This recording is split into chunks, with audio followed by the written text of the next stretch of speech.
কেন? মম, আমি তোমার ছেলে। কেন? আমি ওনার গর্ভে জন্মাইনি বলে কি আমি ওনার ছেলে নই?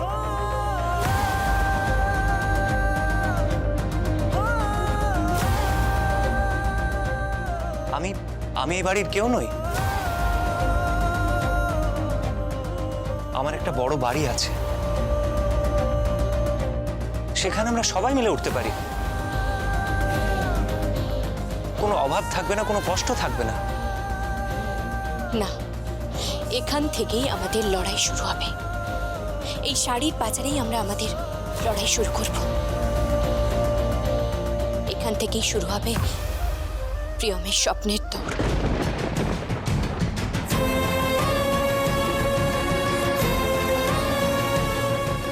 আর পাশে থাকবো আমি, তাই না বোন?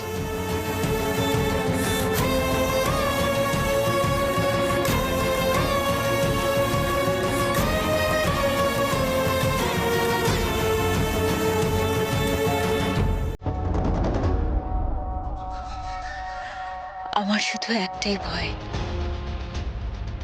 কি আন্টি? সুভাষ না ওদের কারোর ক্ষতি করে দেয়?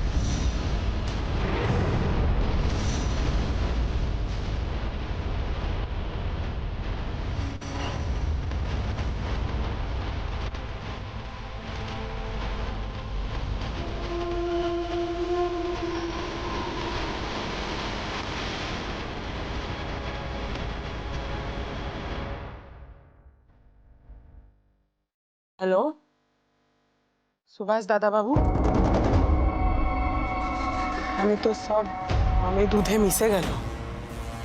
আমরা কি আঁটি হয়ে গড়াগড়ি খাবো? কি খেলা ঘুরিয়ে দেবেন? বেশ, তাহলে তাই দিন। তোর সুখ আমি দেখতে পারি না, তোর সুখ আমার সহ্য হয় না।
এই নাও ওষুধ আর প্রেসক্রিপশন। আজকে দোল বলে সব দোকান বন্ধ ছিল, কোথাও পাচ্ছিলাম না, কোনো রকম একটা ফার্মেসি থেকে নিয়ে এলাম।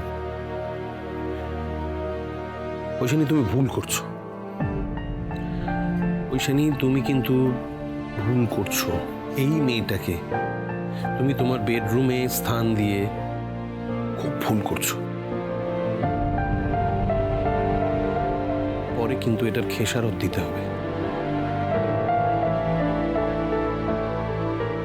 কি বলছো রিক? মেয়েটা তো অসুস্থ হয়ে পড়েছে। আর তাছাড়া তুমি তো শুনলে ডক্টর কি বললেন, ওর প্রেশারটা হাই হয়ে গেছে, ও অসুস্থ হয়ে পড়েছে, ও সেন্স হারিয়েছে। এই অবস্থায় আমি কি করতে পারি তুমি বলো? তুমি কিছুই করতে পারো না, শুধু নিজের সংসারটাকে ভাঙতে পারো। এত সুন্দর একটা দোলের পরিবেশ সব নষ্ট হয়ে গেল। ঠিক তাই ঐশানীদি, বিয়ের পর তোমাদের প্রথম দোল, আর সেটা মাটি হয়ে গেল। থাক, ঐশানীদি ঠিকই করেছে। যতই হোক একই মায়ের পেটের যমজ বোন। দেখতে যদিও আলাদা, কিন্তু ঠিকই করেছে। কৌশানী, কৌশানী, কৌশানী ওঠো, কৌশানী। রিক, ওকে এভাবে ডাকছো কেন? ওকে তুলে নিয়ে গিয়ে পাশের ঘরে শুইয়ে দাও। বলছে যে আজকে থাক না এই ঘরে, প্লিজ। তার মানে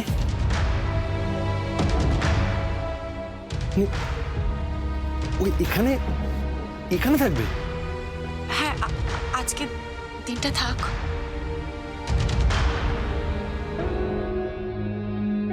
প্লিজ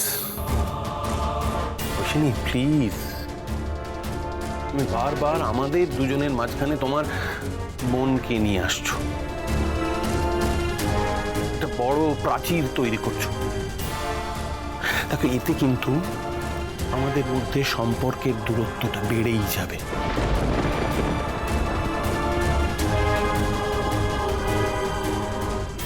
কেন বুঝতে পারছো না বলো তো? মাত্র কটা দিন আমাদের বিয়ে হয়েছে, তার মধ্যে কি কি ঘটনা ঘটে গেছে বুঝতে পারছো তুমি? আর তারপরেও তুমি এই এই মেয়েটাকে আমাদের বেডরুমে অ্যালাউ করবে? তুমি জানো যে এই মেয়েটা তোমাকে মারতে পর্যন্ত চায়।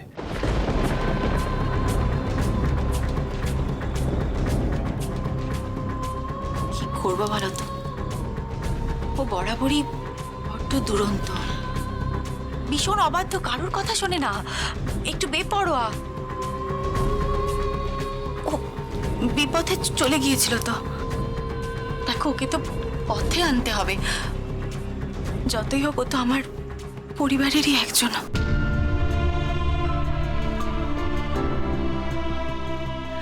জানো রিক, ওকে না বাপের বাড়িতে কেউ থাকতে দেবে না।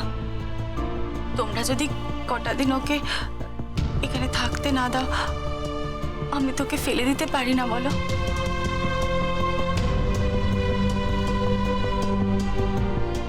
যতই হোক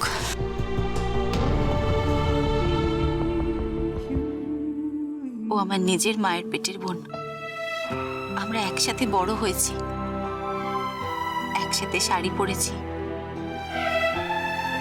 একসাথে সরস্বতী পুজো কাটিয়েছি, একসাথে দুর্গা পুজো কাটিয়েছি, কত মারপিট করেছি।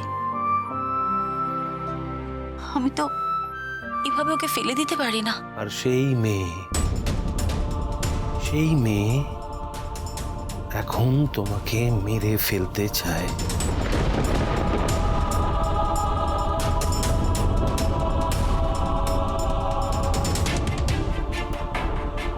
ওই ঘরে শোবে না।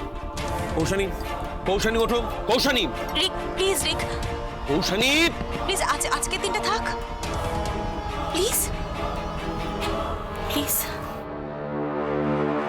ওকে তোমার যা ইচ্ছে তাই করো। রিক, রাগ করো না রিক, রিক আমার কথাটা শোনো। যা চেয়েছিলাম তাই। আজ রাতে ঐশানী তুই আমার সাথে ঘুমাবি।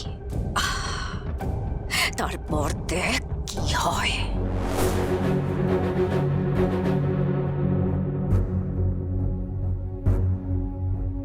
পূর্ণিমাসি, তোমরা না গিয়ে খেয়ে নাও, অনেক রাত হয়েছে তো।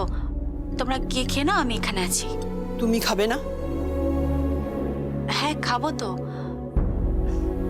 কৌশানি একটু সুস্থ হোক, ওকে খাইয়ে তারপরে খাবো। তোমরা যাও না, তোমরা যাও, অনেক রাত হয়ে গেছে।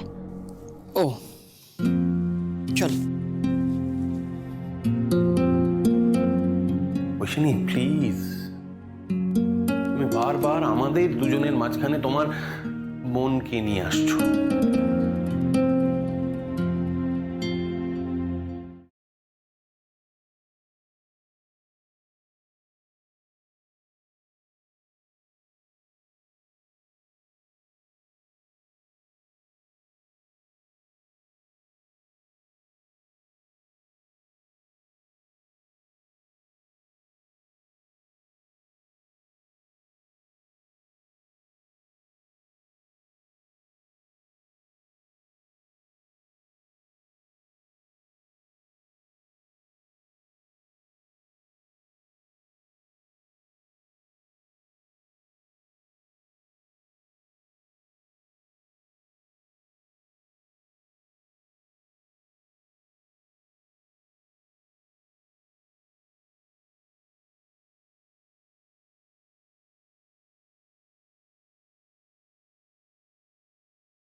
মনে হলো ঘাড়ের কাছে নিঃশ্বাস পড়লো।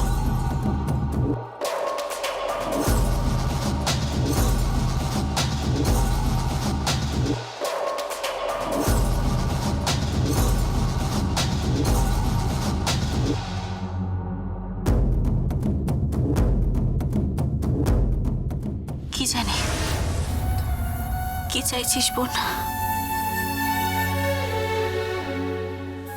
এভাবে আমার সংসারটা ভাঙিস না।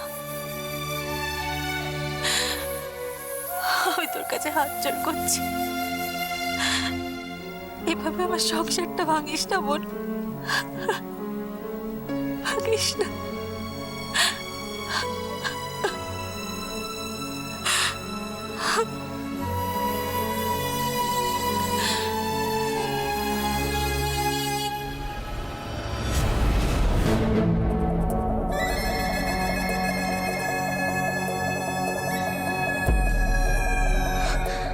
আজ রাতে তোর সংসার করার স্বাদ খুঁজিয়ে দেবো। আজ রাতে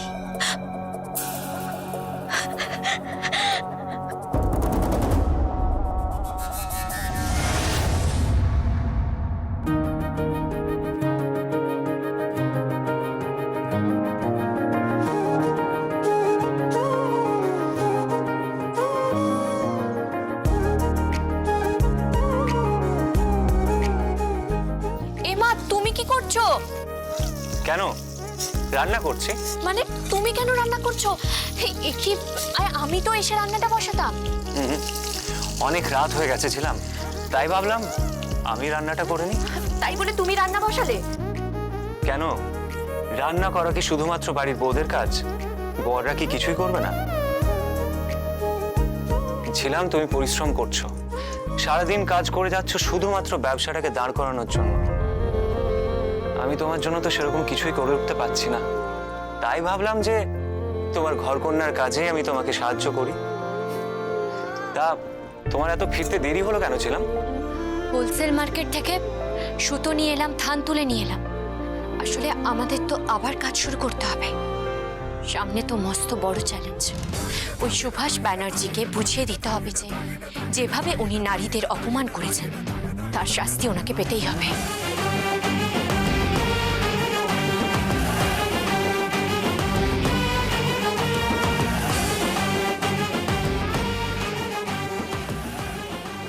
হ্যাঁ, এর উপরে রাখো।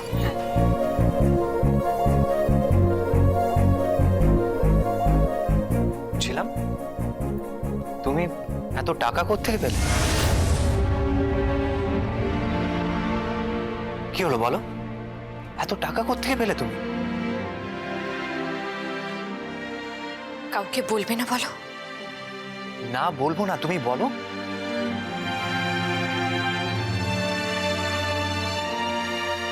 আমি আমি তোমার দেওয়া নেকলেসটা বন্ধক রেখেছি।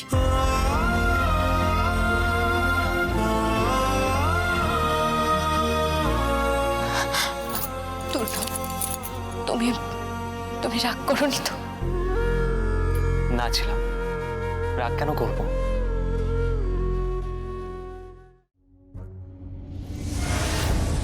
কে? কে তুমি?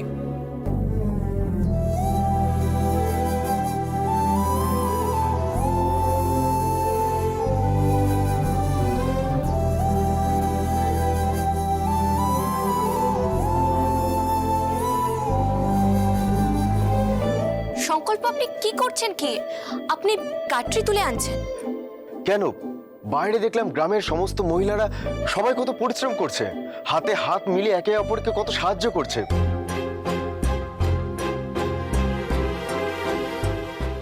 যেন একটা লড়াই শুরু হয়ে গেছে। আমিও এই লড়াইয়ে শরিক হতে চাই। অনেক অন্যায় করেছি আমি তোমার সঙ্গে এবং তোমার বোনের সঙ্গে।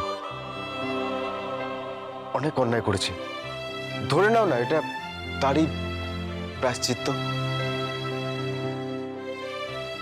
কিন্তু তাই বলে আপনি গাটরি বইবেন? 100 বার বইব, কোনো কাজই ছোট নয়। মনে আছে তুমি আর প্রিয়ম, তোমরা দুজনই মিলে গাঁটরি তুলেছিলে, ম্যাটারও চালিয়ে তোমরা শাড়ি ডেলিভারি করেছিলে। আর আমি প্রিয়মের স্বামী হয়ে ঘরে বসে বসে তোমাদের দুজনকে ভুল বুঝেছি।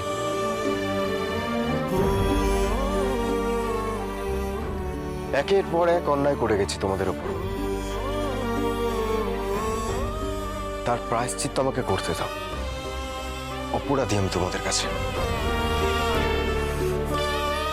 আপনি আমার কাছে অপরাধী নন, আপনি অপরাধী ওর কাছে।